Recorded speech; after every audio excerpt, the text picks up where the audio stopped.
is considering changes to national quarantine arrangements in a bid to make them less onerous and less expensive. Since early March, people arriving in Australia from overseas have spent 2 weeks in mandatory hotel quarantine. Former health official Jane Halton led a recent national review of that system, and she joins us now. Jane, welcome. So you've described our quarantine system as, quote, a first line of defence, and outside Victoria it's expensive and it's pretty tough on people to spend 2 weeks in one hotel room. And so we also need to think about the people who want to come home, come back to Australia, who can't get here. So there's a whole series of reasons we need to think about how we might extend quarantine safely so we can expand the capacity and to do this slightly better. So worries are there about hotel capacity not being enough to cope with increased numbers returning overseas travellers, so we're being pushed into this?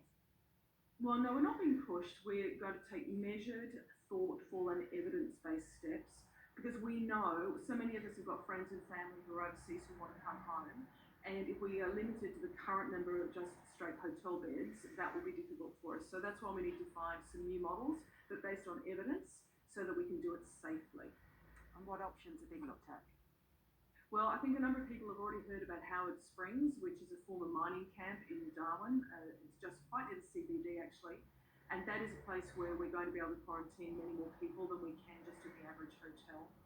We're also looking to see whether in fact the combination of electronic monitoring for people, if that's their choice, together with much more testing might enable more people than currently do the quarantine at home, if they can do so safely.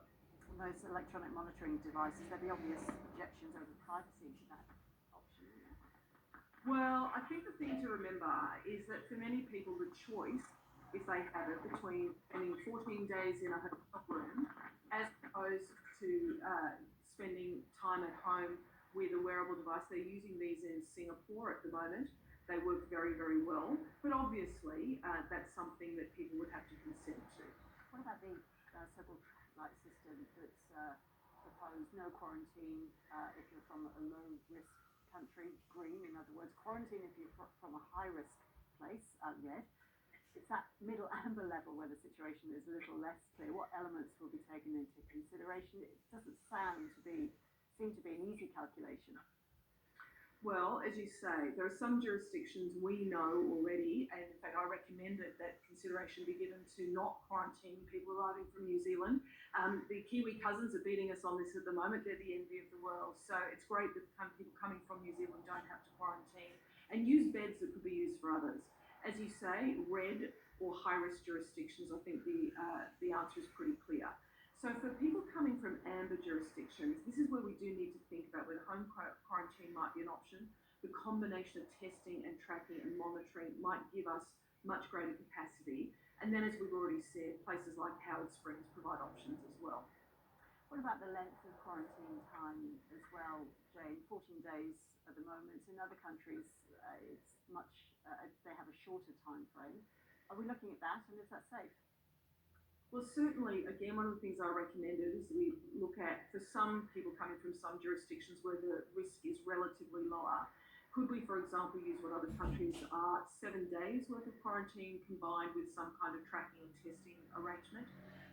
Again, this is being used elsewhere and with some success. So I think in this way, if you think about a hotel bed being tied up for 14 days versus being tied up for 7 days, combined with testing and tracking, well then basically you can bring twice the number of people home than you currently can.